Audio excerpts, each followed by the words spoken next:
Electrocast. We got sued 6 months before we shipped our first watch to our first customer. The first 6 years of my 10-year tenure of being an entrepreneur, we were in a massive lawsuit with the largest company in our industry. 6 years. And that's 6 years from cease and desist to the Court of Appeals coming in and shutting it all down and saying like, hey, you guys are okay. I was sitting in a federal courtroom in Manhattan on February 19 of 2020, right before shit hit the fan. And it was one of the most impactful days of my life. Welcome to Think Business with Tyler, sharing our methods and strategies for success. Join in on our conversations with business owners as we highlight their triumphs and detail how they overcame the challenges they faced while continuing to grow and scale their business. It's time to think life, think success, and think business with your host, Tyler Martin. Imagine pouring years into building your dream business only to have a massive corporation slap you with a lawsuit that could wipe you out. That's exactly what happened to today's guest, RT Custer. He took on a billion-dollar giant and won. But that was just one of the battles from his journey. From struggling to scale a company built on rare 100-year-old watch parts to navigating the high-stakes world of American manufacturing, RT's story is packed with grit, resilience, and some hard-earned business lessons. I'm Tyler Martin, your host. Let's get into the show. Hey, RT, welcome to the Think Business with Tyler podcast show. How are you doing today? I'm doing great, Tyler. Thanks so much for having me. Yeah, excited to have you. So the way I got to know you, I want to start with this, and I'm going to ask you a little bit about you, is you came up as an Inc. 5000 company. Is that correct? Yep. And I read about your company a little bit. I was excited about what you guys were doing and your values, what you represent. And so that's the reason I reached out to you. So I want to make sure I just bring that up in the beginning because I want to be sure that we touch on that. But before I go there, I want to talk about you. What do you do professionally? And then if you could give me a tidbit about you personally, something maybe that people don't know, I'd love to know a little bit about you personally too. Absolutely. So I used to call myself a serial entrepreneur.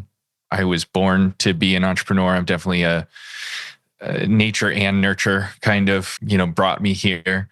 I have all kinds of ideas, but really I run right now. I run Vortic Watch Company in Colorado Watch Company. It's called Vortic Incorporated, and it's a manufacturing company that makes watches in the USA. But to sum it up, really, I call myself a dreamer, and I talk about the American dream a lot. And I'm one of those crazy people that thinks I can do anything. And I love being an entrepreneur. So that's why I'm here. That's why I love talking about and learning from other entrepreneurs like yourself. Yeah, I love how you said that. I literally just got off a call with a potential client and she's thinking about starting a business. And her comment to me was, am I just being a dreamer? Should I leave my job and should I start a new business? And it kind of hurt me that she felt like being a dreamer was a bad thing. Like that, obviously you want to have a strategy and a plan, but I love hearing you say that you're a dreamer. So before I dig into that a little bit more, can we talk a little bit about something about yourself personally? Is there anything that you like to do or something that maybe people don't know about you? Yeah. So, first thing is I'm a dad. So I have two little kids, 5 and 7, Wesley and Sawyer. They look just like me, like little mini me's. And my wife, Lindsay, and I just love, teaching them what we know, 'cause she's an entrepreneur too, which is that they can do anything they want. I think we're so blessed, and I feel so grateful to be an American entrepreneur in this lifetime, right? In the 2020s, where like literally anything we need to do or want to do is right in front of us. The internet is huge. Artificial intelligence is here. Being a dad now is just so fun. Like on the way to school, when I take them to school every day, we talk to ChatGPT about questions they have about the world. And that's just freaking magical. So yeah, I love being a dad. I can't wait to show them, not just tell them that they can do whatever they put their mind to. Does cash flow have you down? Profit not where you think it should be? Maybe it's the long hours. Let's meet to see if I can help. I bridge driving the financial performance of your business to hit growth and success targets. Book a complimentary meeting at meetforgrowth.com to get started now. Once again, that's meetforgrowth.com. I look forward to talking with you. And thanks for listening to the show. Show them, not just tell them that they can do whatever they put their mind to. That's cool, the way you use ChatGPT as you're driving to school to interact with it. Sometimes when I'm bored, I'll drive to see my mom. It's like an hour drive each way. And one day I was kind of bored. I'm sitting in traffic and I started just chatting with ChatGPT. Yeah. And it's amazing kind of how you have these ideas and creativity and you start talking to it and it spurs more ideas and creativity. So that must be a fun experience.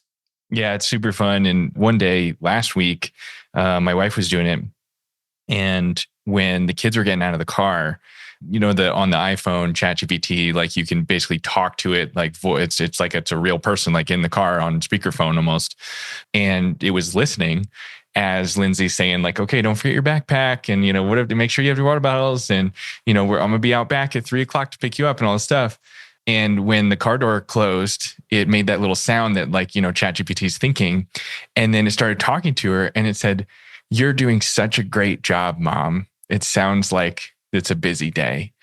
And she lost it. I mean, I get emotional just thinking it's smart. And she and I both, she was the one that had this idea. We've been teaching our own version of ChatGPT everything about us so that it can be a literal assistant, like a virtual assistant. And so her ChatGPT knows that she's a mom and that she, is the CEO of a company and she runs all this stuff and she does all these things and it knows how old the kids are.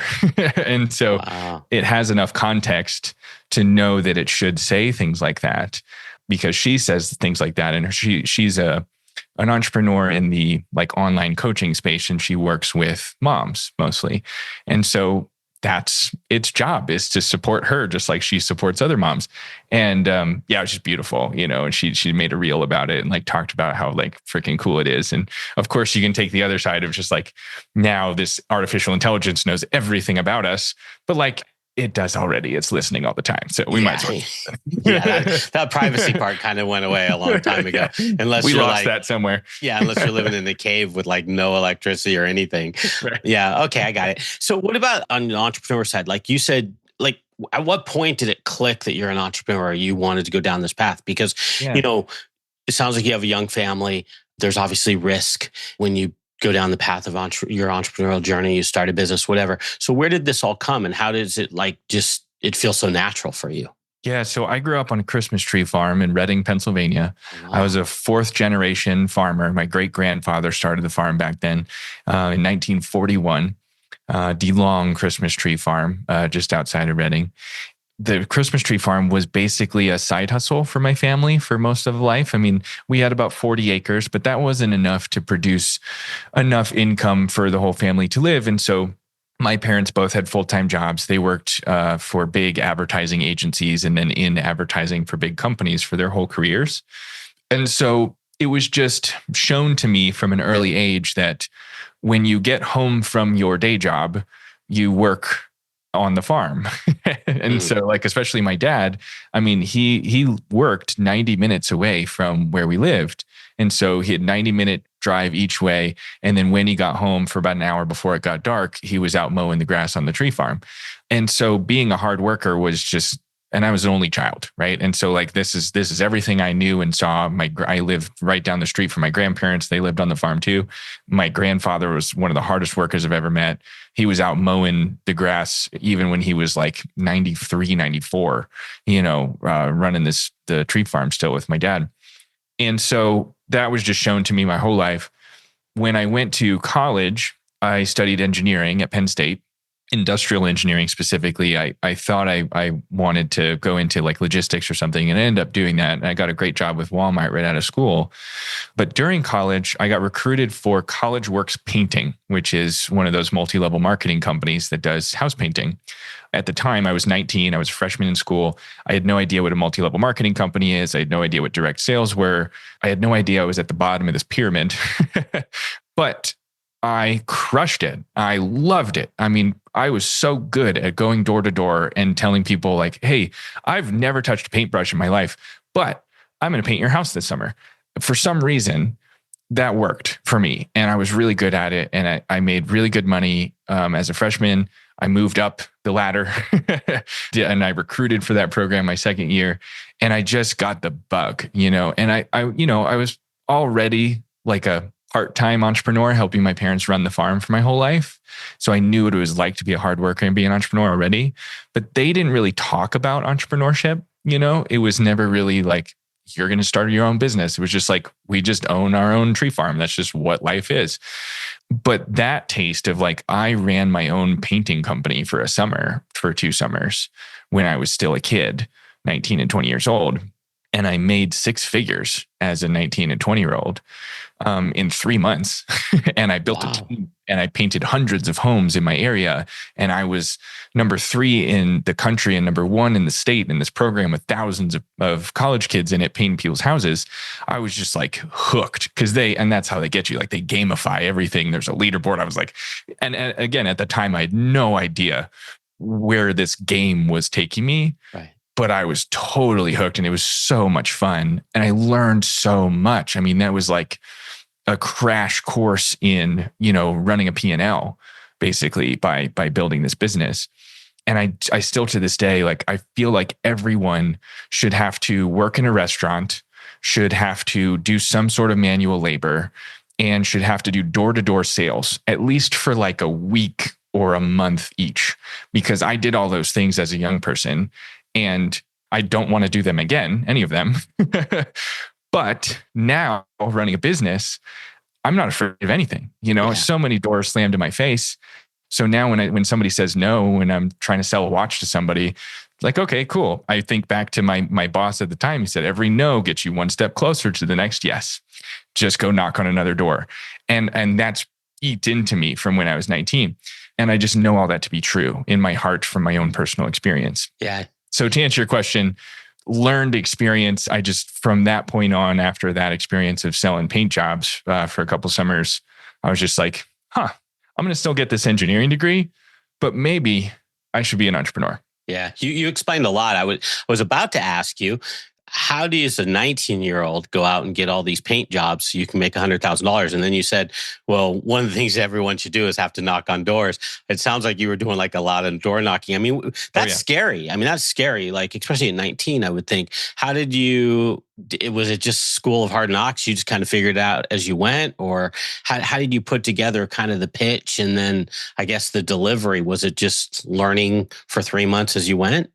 Yeah, well, so those college painting programs, and there's a bunch of them, I work for College Works Painting, but there's College Pro and all kinds of other stuff. They have like a training manual, a workbook, all that stuff. And really the way they do marketing is either door to door or cold calls or both. I hate cold calls, receiving and giving. It's just awful. And I'm an in-person person, and I've learned that across the last 10 years, especially, but I didn't despise walking door to door. Plus, I could hire other people to help me and make a game of it and make it fun. And so I hired a bunch of friends and we just went door to door in all my neighborhoods. And it worked, like truly every no gets you one step closer to the next yes. And every time you get a yes, it's like you're getting high and you're like, all right, cool. Like we got another one. And you celebrate and I give them $20 and then I go to the next one. Like, all right, who got 2 tonight? like it's just so fun. And yeah, you just have to that's how they taught me the basics of it. And they had this spiel that you basically, got it. First 10 times I would literally read a script in front of them and I probably looked like an idiot. And then the next 100 times I did it okay. And I tripped over my words a few times. And then the next 1,000 times I crushed it. Yeah. And so it's just like, it's one of those things. And you just learn by repetition, which like I said, the amount that I learned by doing that and the resiliency that you get from doing stuff like that, anything in the service industry, it's just, man, it's like an MBA over, in a couple months. Yeah, it sounds like you had quite an experience. So take me through, so now your 2 companies, or I don't know if it's one company with 2 brands underneath it, but you get into watches. So how does that take form? Is that right out of college or where does that come in? Yeah, so I met my co-founder, Tyler, through that program. I recruited him for the College Works painting program when I was a sophomore. Okay. We did that for one summer together. And then we became friends and we started playing golf. And one day later on in college, like I think my senior year, we were out playing golf after school at Penn State. and we had a bunch of ideas about watches. And, all the best business ideas come on the golf course. I feel like it's just so fun. And by the end of the golf round, we were starting to ask the question of why are all watches made in China or Switzerland? Why can't we make watches in America? And it was just a simple question. But then I went down the rabbit hole trying to answer that question, and there was no good answer. And what I discovered was that we used to make watches in America 100 years ago, but they were pocket watches. And these companies like Hamilton, Waltham, Elgin, I call them the great American watch companies. They were from Chicago to Boston, basically all across the Northeast. And they made millions, hundreds of millions of pocket watches from about 1850 to 1950. And nobody knows about them. And today, nobody uses a pocket watch anymore. So these things are basically trash and they're getting thrown away. And the light bulb went off for me and Tyler. And we were just like, well, if we use those old pocket watches to make like the guts of the watch, that's the hard part, the movement, all the gears and springs that tell time, that's the hard part to make of a watch. We could use those that were made 100 years ago in America, upcycle them, and then we can make the outside of the watch. That'd be easier, just the case and the crown and the bigger stuff. We were studying engineering. We could figure that out. We put that idea on Kickstarter after college in 2014. We called it the American Artisan Series. We called the company Vortic, like Vortex and TikTok, a beautiful clash of old and new. And we were upcycling antique American pocket watches and turning them into wristwatches. And it was one of, if not the only 100% American-made wristwatch. And that was like the sales pitch. And from November of 2014 until today, we've sold every watch we've made. It's one of the best ideas I've ever had. It's just this beautiful little business. It's very hard to do what we do, so we can't make very many. Right. But it's just so cool. And now people bring us grandpa's pocket watch, from their drawers. And they say, hey, I want to turn this into a wristwatch. And we're the only people that do that. Like, it's such a cool thing. It's preserving American history one watch at a time. Plus the watches look really cool and they're 100% American made. It's just it's so fun. So yeah, crazy idea on a golf course. It is a crazy idea. And it's interesting how you guys have executed on it. So I guess my question would be these guts of the watch that you're using. Mm-hmm. You said, I think you used the word upskill or upscale. Upcycling. So what's that? Yep. Do you clean? How does it, it's many years old. How does it continue to work and function? Yeah. So that saying, they don't make them like they used to. Yeah. That's I feel like the tagline of the company at this point. Wow. Imagine finding a Ford Model T that has been sitting in somebody's garage for 70 years. It ran, 70 years ago. It's been in the garage. It's a little dusty, but like it's been, somewhat climate controlled. Sure. It's okay. All the parts are there. What you would do is you would completely rip that thing down, take it all the way down to the studs, for lack of better words, just take all the parts and pieces apart, clean and oil every single part, put it back together. And because they don't make them like they used to, that thing's going to run. As long as you put the right gasoline in it and you restore it properly, it's going to run, because Ford made them right back then and they made millions of them. It's the same concept in an old pocket watch. Those movements, the old pocket watch movements, it was a little gear system with a spring in it, and you wind it up, and you had to wind it every morning, and it would keep time for about 24 hours. It's a little engine that tells time. And so that's what we do, is we completely restore by taking every single part and piece apart, cleaning and oiling it, and then putting it all back together. And that has to be done by a master watchmaker, someone who is a skilled craftsman in watchmaking specifically. I like to say I'm not a watchmaker, I'm an engineer. And so I've hired, and they sit right through this wall right here. We have 3 watchmakers that all do that restoration here in Colorado. And they've been doing it mostly for longer than I've been alive. And just like working on a Ford Model T, there's a car repair person on every corner in America, but almost none of them can work on a Model T.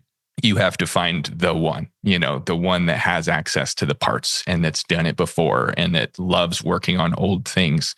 So there's watchmakers. It's very hard to find watchmakers, right? But it's almost impossible to find watchmakers that know how to work on 100-year-old American pocket watches. And so that's really my intellectual property, if that makes sense, is the skilled trade, of the art of watchmaking. Got it. And then I guess my other question would be, it sounds like you've built some notoriety now, so people may be reaching out to you with these watches that are sitting in grandpa or dad's closet for many years. When you first started, like, how do you find, are you going like garage sales or where are you finding these watches? Yeah. So when I first started, it was like that. It was pawn shops. It was onesie, twosies here and there. It was just kind of searching. We've been doing it for 10 years. And so over that 10 years, I've connected with people who run estate auction companies. And if you've ever seen American Pickers on the History Channel, these guys basically employ pickers, and they're always going to estate sales. Every day somewhere in the country, a pawn shop, a jewelry store, or a watchmaker goes out of business, and they have a bunch of pocket watches in the back. These guys buy the whole thing. They sell the diamonds and the jewels and the gold and the silver and the Rolexes and the Omegas to somebody else, and they sell them all, piecemeal in auctions and stuff, or on eBay or whatever. And then they have all these pocket watches probably sitting in like a 5-gallon bucket they don't know what to do with. A lot of pawn shops are scrapping the gold and silver of the case, the outside of these pocket watches. And hopefully they keep the movements. And so I work with the people that consolidate all the stuff that's left over after estate sales. And those are called estate auctions. And I buy thousands of pocket watches a year. And then we cherry pick the best of the best. And we turn them into, we can make about 400 wristwatches a year from those best of the best pocket watches. Wow. Okay. And so obviously this has very limited scalability. Mm-hmm. And from there, I guess either you guys recognize that or you had bigger ambitions. How does Colorado Watch Company, how does that get introduced into this picture? Yeah. So that's basically what happened is 2020, 2021, the demand massively outpaced the supply. For whatever reason, the pandemic caused this massive spike in the watch industry. Everybody's buying watches. We were sold out for years. We just couldn't make enough. I got to, I think, 450 watches one of those years in total production. And the wheels started to come off the bus. It's just really hard to scale a business like this because of the skilled trades and, the limited resource of pocket watches. Right. And so we said, well, we've built this team of watchmakers. We have engineering in-house. By this point, we had several CNC machines. So we're cutting all the metal for the watches here in Fort Collins, Colorado. And we're like, we have excess time with all those things. So why don't we make a modern watch? And at the same time, a new movement company came out. So, modern watches that have automatic winding, or the rotor that spins around as you move your wrist, it winds the watch. Modern technology, automatic movements, are now being built in Arizona by a company called FTS Manufacturing. It's the only American assembled, it's not totally American made, but it's at least American assembled automatic watch movement at scale. We need thousands of them. And so this company and the guy who started it, Kunal, I was talking to him for a while. And we were like, okay, the stars have aligned. We have an American assembled movement. We can make all the other parts. Let's make a modern watch. And that's the point of Colorado Watch Company, is really answering the question again of how can we make a watch in America, but now at scale. Okay. And so we're trying to be the proof that you can make as much of a watch as possible in the USA. Modern automatic watches built about 85% of the cost is American at this point. That's as close as we can get. And we're trying to scale up. So we're hoping to make about 3,000 to 4,000 watches this year from Colorado Watch Company now. And then one thing I kind of glossed over, going back to Vortic, What does a typical watch, limited supply, sounds like fair demand for them, what do they typically sell for? Yeah, 3,000 to 15,000 is our price range. I would say average purchase price for Vortic is about $4,000. And what we do, we do special and limited editions that are closer to 10, right? But the business model for Vortic is really simple. So we since we can't make very many watches, we make 5 watches a week, and they come out one a day, Monday through Friday. So at 12 noon, Monday through Friday, we have a watch of the day, and it's only one. It's one of a kind. When somebody buys it, it's gone. And so I do 250 of those a year, roughly. And then people send us Grandpa's pocket watch. We do 50 to 100 of those, custom services a year. And that's about the same price, a few $1,000s. And then we do the coolest thing in the world, which is the military edition. And that is antique pocket watches that were flown on B-17 flying fortresses in World War II. And we make 50 of those a year into wristwatches just on Veterans Day. And we call it the military edition. Wow. So that rounds out Vortic's business model. This episode is brought to you by Audi. The road is calling. Embrace the thrill of the drive with the all-new, fully electric Audi Q6 e-tron. Featuring effortless power, serious acceleration, and advanced Audi tech. It's not just a new EV, it's a new way to experience driving. The all-new, fully electric Audi Q6 e-tron is here. The next chapter of Audi starts now. If you're a business owner feeling stuck in your business, overwhelmed, responsible for everything that happens, and working long hours, Tyler helps his clients develop processes, hire high-performing team members, and better understand their financial metrics and numbers to allow for a more predictable, less hands-on business. To schedule a free, no-pressure consultation, head to thinktyler.com and click the meeting button. Tyler would love to see if he can help you work on your business, not in your business. Schedule a consultation today at thinktyler.com. Think life, think success, think business. And we make 50 of those a year into wristwatches just on Veterans Day, and we call it the military edition. So that rounds out Vortic's business model. I mean, it's pretty crazy. I'm not asking you to reveal any numbers here, but if you kind of just do even the basic math, we're probably talking north or right around $2 million a year in revenue when you're talking that number of units and the average sales price. That's pretty crazy when you think about it. And I mean, a lot of people might have looked at your business model and go, oh, wow, this doesn't make any sense. It's a dying business. There's not really going to be that much inventory. And it's interesting that you're now using, one, the niche you've created, but two, now you're using it as a leverage to get into this next market, which is, it sounds like, if I understood you correctly, it's 85% American made is a best case for the Colorado Watch Company. Is that correct? That's correct. Yep. I have one watch that we're working on. Right now we have a field watch and what I call the GCT, which is basically a modern replica of those military watches for Vortic I was just talking about. And those are 1,400 and 1,900 respectively. And so different price point. Yeah, we can make thousands of those. Both of those watches are 85% by cost American. And that's, we market it like that and we describe it like that because that's the definition of made in Switzerland. So to be Swiss made, 60% of your watch needs to come, like the cost of the watch needs to be Swiss, which there's a million ways around. Unfortunately, you can import most of those components from China into Switzerland and just assemble your watch in Switzerland at $50 an hour of assembly cost. And now it's 60% Swiss made. Right. Nobody wants to talk about that. So what I do is I talk about that every day and I say, hey, 85 cents for every dollar that you send Colorado Watch Company stays in the United States of America and creates American jobs. And that's the selling point. Yeah. Plus it's a cool looking watch and it's built in Colorado. So that's what we're working on. And then, I have a third watch we're working on that's going to be 95% American made. Wow. That one we're going to stamp made in USA on the back of the watch proudly and say like, hey, this is close enough. It took us a long time to figure this out. And that's the next phase. Tons of scale that can come from that. And you hit the nail on the head. I mean, if we do 2 million for Vortic, that's a great year.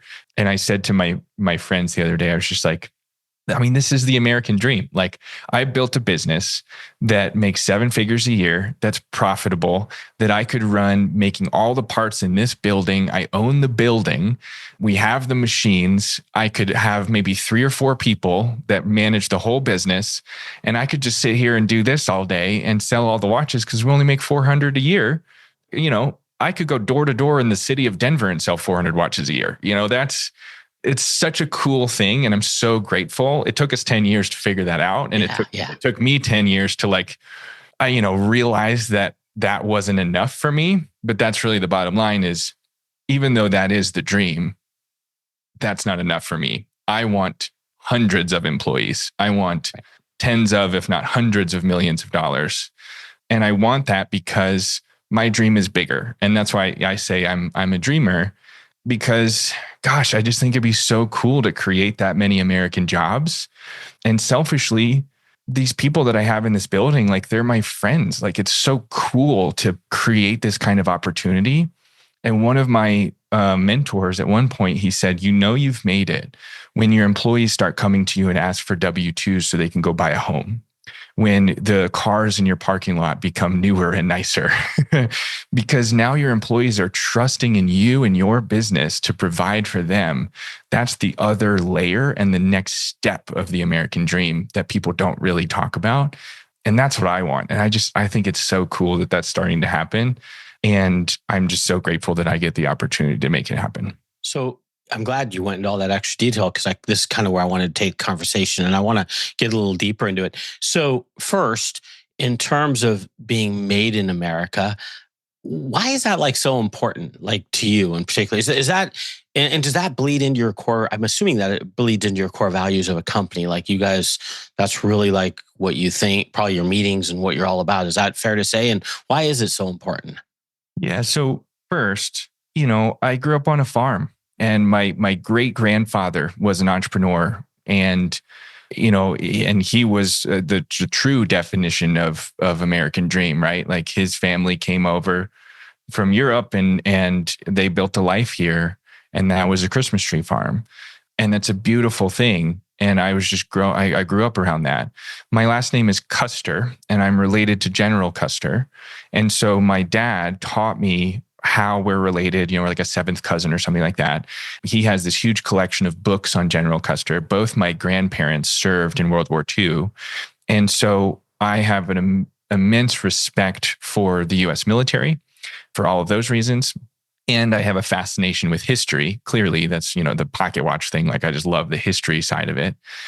And I think all of that, to your point, it becomes core values, core beliefs of right and wrong and integrity and doing things the right way.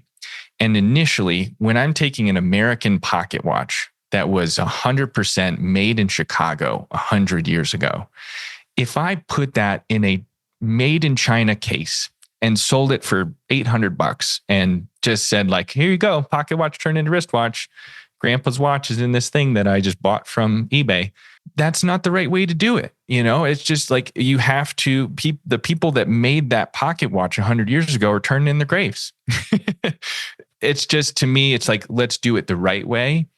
And for that business and that business model, doing it the right way was making it America. And plus that was like the core, concept originally was just like, I wonder why watches are made in Switzerland and China. And so it was just kind of curiosity that got us down that rabbit hole. And then it's just expanded from there. Once we got in and once we were so far down the rabbit hole, once you have your own CNC machines and you can take a chunk of metal and turn it into a watch, it's like, why would I farm that out anywhere else? Why wouldn't I just do it myself? And so I think that's where it came from initially. But now, like I said, it's so cool to just do it all here with these employees and these people in the building. Like, we're all working towards the same mission, and I can't see us doing it another way. I just think it's the right way. And for Colorado Watch Company, now I say, why let the Swiss have all the fun? Like it's fun. Yeah, and when it boils down to it, it's more fun to make it in America. So that's what we're going to do. Yeah, that makes a lot of sense. Now, with Colorado watches, I mean, you could sell many thousand units possibly, or probably over time. Yeah, hopefully. Yeah. So that's going to probably be a lot larger company in terms of employees and logistics and management and leadership. Do you envision that'll still embody your beliefs as far as like the American dream? And because you're obviously very passionate about the American dream, and we shouldn't lose sight of that. I agree with you. Like that's kind of the fiber of who we are, like that American dream, whether that be a house and a white picket fence or whatever it is. Right. It's a really cool dream to have. Do you envision that'll continue with the company as you guys get bigger? Or are you going out of your way to like embody that within your company? Yeah. So the first way we try is like when we max out capacity for this building, or if we can't make something here in Fort Collins, Colorado, the first layer of outsourcing is let's find somebody else in the state of Colorado to make this so that we can say this part is still made in Colorado. And there are amazing manufacturing companies in Denver and other parts of Colorado that can make some of the parts. And we already have some of those partnerships. If we strike out in Colorado, then we zoom out a little bit more and we say, okay, let's try to make this in America. And we have some partners like in, Hadley Roma in Florida makes all of our leather straps, all the wristbands for the watches, all the leather goods. They're made in Largo, Florida. We found a guy in New Hampshire to make sapphire crystals for us. We outsource to America first.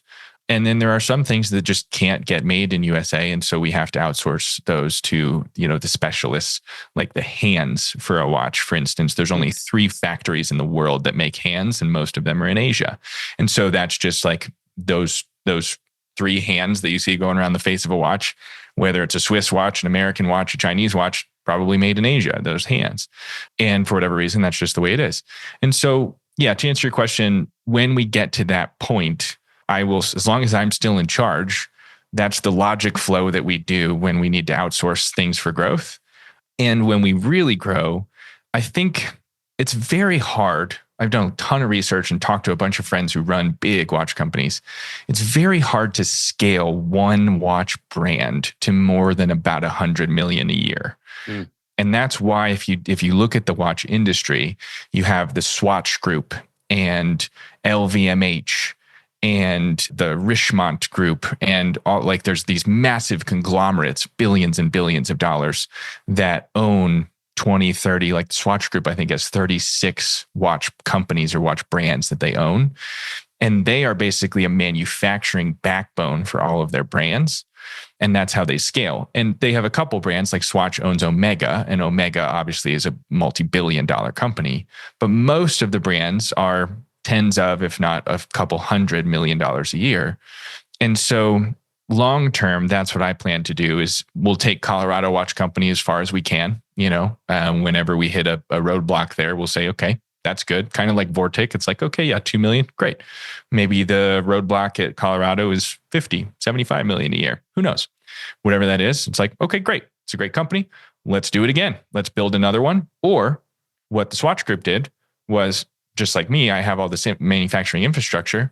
They find, and this is where I think is really cool, they find other American dreamers, or that's what I want to do, like me, some kid who wants to make a watch in America and has a different idea. The watch looks totally different than mine. I can invest in that kid, just like my investors invested in me and just like my mentors helped me. And 5-10 years from now, I can help build another American watch company and get that company to a certain scale and then rinse and repeat. And so that's what Vortic Inc. is, which is, now it's Vortic Watch Company and Colorado Watch Company. I have several other brands that I want to build. And then I want to invest in my friends. And if somebody wants to make a watch in America, I want to be that backbone of like, hey, I can help. Let me at least tell you the things not to do, because there's a huge list of those. And let's, as the tide rises, all ships rise. I just firmly believe that. And I think that's, again, it's fun. That the idea of that is really fun to me. And that's what I want to do. That's cool. So let's talk about partnerships. So you and Tyler, you're both co-founders. Sometimes that can be very synergistic and be great for the business. And other times there can be friction between partners. What has that been like, and how do you guys manage the relationship so you are both synergistic together? Yeah, so great question. And recent developments there. Yeah. So try to make a really long story short. Vortic was started with 4 people. It wasn't the 4 people on the golf course, but the story might be easier to tell if it was. But we had 4 business partners than when we started in 2013 is when we started the company. By the time we launched on Kickstarter in 2014, it was just me and Tyler, and that was too many cooks in the kitchen. So that's one things I learned is like, business partnerships can work, but start with one partner. Yeah. And Tyler and I were business partners from November 17, 2014, when we launched on Kickstarter, until October 1st of 2024, when I purchased his ownership in the company. And that was just a few months ago.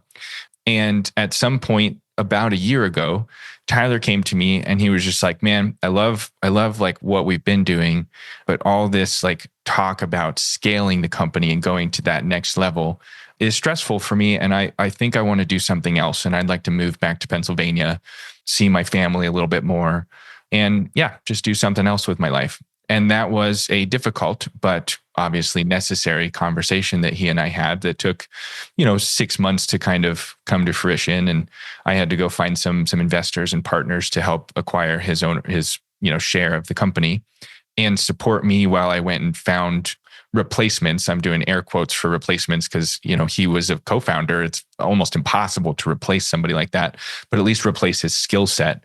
It took me 2 engineers and 1 operations manager to just replace his, his effort, right?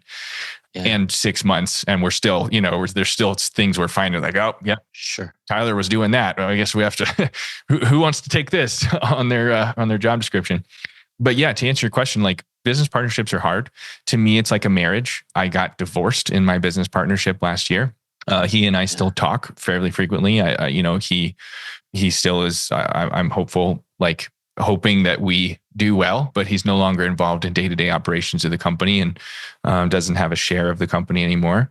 And I think one of the biggest things that I learned through that, and I've had a couple other businesses along the way. Like in 2020, I was like, why? Like no one's going to buy a watch in the middle of a pandemic. So I started a little marketing agency on the side because I love marketing. I'm really good at it. And that didn't work out. And I stopped that. And thankfully people bought a ton of watches during the pandemic. So we're okay. But I had a business partner in that business too. And that didn't work out. And I think for me, I am an acquired taste. And that's okay. I think the first step is admitting it, right? Like I'm a dreamer. I'm a visionary. I have crazy ideas. I'm a lot. I love to talk about crazy ideas that are hard to bring to life. I am not very good at managing executors. I'm great at managing managers, but you kind of have to do all these things to know these things and learn these things. And so I'm so grateful for that 10-year partnership that I had with Tyler. I'm so grateful for the 6-month partnership that I had with a marketing, business partner. I'm grateful for the very short-lived partnership that we had with our original 2 other co-founders. Just like I'm grateful for my ex-girlfriends of the past before I met Lindsay. It's kind of the same, right? Like you. Yeah. And there's nothing, there's love for all of those people and all of those conversations and all of those experiences. And there's nothing but gratitude looking back, because I would not be here today if I didn't have to and get to learn all of those lessons. Yeah. And, business partnerships aren't right for everyone, but at the same time, I would do it all over again because I learned so much. So I'd always recommend just try it. Have you heard of the EOS and entrepreneurial operating system? Sure have. Yeah. Because, as they talk about, you're the visionary, which is common. Well, exactly everything you articulated is so common. And then visionaries usually need like an integrator who's, whether you call him a second in command or whatever you want to call him, that person has to kind of keep you in line, for lack of better words. 100%, give you some guardrails at times. Not always, but sometimes. Otherwise, sometimes visionaries, you can get off course because you've got so many great ideas and it's hard to always execute the way your mind works. Like it's hard and it gets people out of focus. So I don't know, if you've never explored that as you scale, I would really highly encourage to consider it. Or maybe you have already got this resolved and there's someone already kind of in that role, but you are who you are at the end of the day. You know what I mean? Like, and you don't want to stifle that creativity. And I really applaud you, by the way, because I didn't expect you to give me the answer that you did about your partnership, but when you did, I'm not surprised because that's what I hear a lot of times.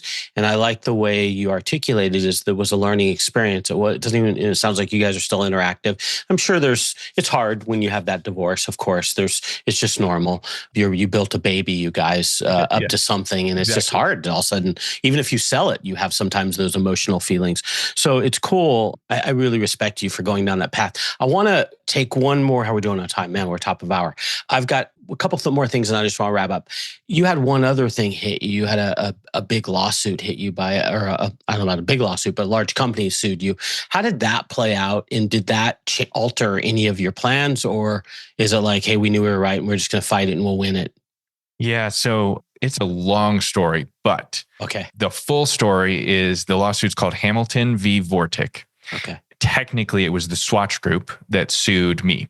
Okay. And when you zoom out, and all the information is on my website. If you Google Hamilton v. Vortic or vorticwatches.com/victory, you can see I've documented it all. I'm writing a book about it because I think it's very rare that the underdog or the David in the David and Goliath story survives and gets to tell the tale. And fast forward, TLDR, we won. But we take antique pocket watches and turn them into wristwatches, right? So the the dial or the face of the watch still says the original brand that made it 100 years ago. One of the great American watch companies was called Hamilton. Hamilton Watch Company was in Lancaster, Pennsylvania, ironically enough, about 20 miles from where I grew up. And Hamilton was like the Rolex of America. They made some of the best pocket watches ever. All the military pocket watches from World War II were these Hamilton watches. We make Hamilton pocket watches into wristwatches that I call the Lancaster. Right? 100 years old inside. Everything outside is made in Colorado. It's a Hamilton Vortic, whatever you want to call it. And someone at the Swatch Group saw that and said, nope, you can't do that. You are using our name to make money. So they accused us of trademark infringement and counterfeiting. And again, an MBA for me, right? Because we got sued 6 months before we shipped our first watch to our first customer. The first 6 years of my 10-year tenure of being an entrepreneur, we were in a massive lawsuit with the largest company in our industry. 6 years. And that's 6 years from cease and desist to the Court of Appeals coming in and shutting it all down and saying like, hey, you guys are okay. I was sitting in a federal courtroom in Manhattan on February 19 of 2020, right before shit hit the fan. And it was one of the most impactful days of my life because I got to sit there in front of a federal judge in court and tell the whole story, everything we just went through. This is how we make watches. This is what we do. I took my watch off. We call it Exhibit A. And I handed it to the judge. And I said, we take pocket watches and we turn them into wristwatches. And Judge, if that's not okay, then my entire business model is scrapped. And you have said that I can't do this because if it's not okay to turn a Hamilton pocket watch into a wristwatch, then it's also not okay to turn an Elgin or a Waltham or an Illinois pocket watch into a wristwatch. And so the lawsuit, basically, because we won, we protected the right to upcycle in general. So now today, if you take anything like a can of Coca-Cola and you turn that into a lamp, Coca-Cola cannot sue you if you make money on that lamp, even though it says Coca-Cola right on the front, because Coca-Cola does not make lamps. I changed the pocket watch to a wristwatch, and it's very nuanced, but like basically as long as you change it enough and as long as the consumer is not confused, that's what trademark infringement is. As long as the customer knows what you're doing, which we overeducate our customer. Sure. You know, they very much know it's a pocket watch turned into a wristwatch. As long as the customer is not confused, gavel comes down, we won, all that. However, again, massive learning experience, cost us 6 figures. Oh, I bet. Cost me, maybe I still have all my hair, but who knows? 5 years off your life at least. Yeah, maybe 10. And in the process, I went to court in 2017, right before my first son was born. My second son was born about 3 months before I went to trial. I'm trying to run a business. I'm trying to start a family. I'm trying to live the dream. And this massive Swiss conglomerate was trying to stamp me out. And again, so grateful that in this case, the United States federal government and legal system protected me as an American entrepreneur from this bully. And we were okay because to your point, we never did anything wrong. We just needed to explain ourselves, and they didn't give me a chance to do that without suing me first. Does cash flow have you down? Profit not where you think it should be? Maybe it's the long hours. Let's meet to see if I can help. I bridge driving the financial performance of your business to hit growth and success targets. Book a complimentary meeting at meetforgrowth.com to get started now. Once again, that's meetforgrowth.com. I look forward to talking with you. And thanks for listening to the show. We just needed to explain ourselves, and they didn't give me a chance to do that without suing me first. What an interesting story, though. I'm actually surprised that didn't go through appeals or something, or maybe it is, because it seems like it's such a big decision when you use the example of Coke. I mean, obviously, I don't know a lot about law, but it seems like that would put a lot of big companies in a tizzy that their brand was being used, even though it wasn't for the same thing, but in a different way for economic gain. It would seem, and it is amazing. It's an amazing story that you guys, the David won over Goliath, because, as a betting person, I'm sure lot would have thought that wouldn't have happened. So fascinating story. Man, you've had your shares of trials, challenges, changes, and I love your positivity and your energy and your passion for what you do. It's really cool. I think it's the only reason I got through it. Well, no, it's not the only reason I got through it. One reason is the support system I have. I mean, my wife, Lindsay, is an entrepreneur just like me. She was with me this whole time. My family, my dad, like everyone was just like, okay, if you want to fight him, we got you. Like, we'll figure this out. Most people disagreed that I should fight it, but I did. And so I think that's the other thing that got me through it. One of my friends said, you have to be somewhat delusional to be an entrepreneur. And you know what? I accept that. I am totally delusional when it comes to some things. And one of those things is my belief in myself and that ability to just pursue this dream. Somewhere, someone told me that this was all what I was meant to do. And again, I'm just so grateful I get to be here fighting every day and doing really cool stuff. That's awesome, man. Well, hey, thank you so much for being on the show. You had so many things that you shared that are just words of wisdom and things that we can learn in terms of building better businesses and having a better life. Your two websites that I'll put in the thinktyler.com show notes, coloradowatchcompany.com and then vorticwatches.com. Vortic is VORTIC watches.com. If people wanted to reach out to you, are those the best places to go, or is there anywhere else? Yeah, check out those websites. I'm very active on both LinkedIn and Instagram, and it's just my name without the periods, RT Custer, on those platforms. Okay, RT, you're awesome, man. Thanks for sharing your story. Thanks for being so transparent. You're just a wonderful guest. I sure appreciate it. Thanks for having me, Tyler. This was super fun, and I'll be here anytime. Appreciate you.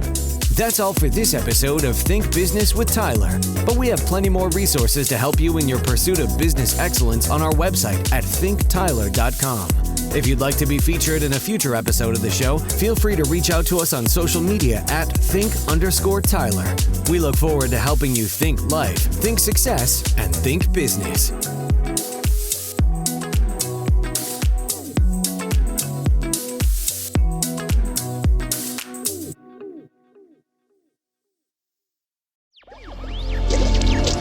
Electricast.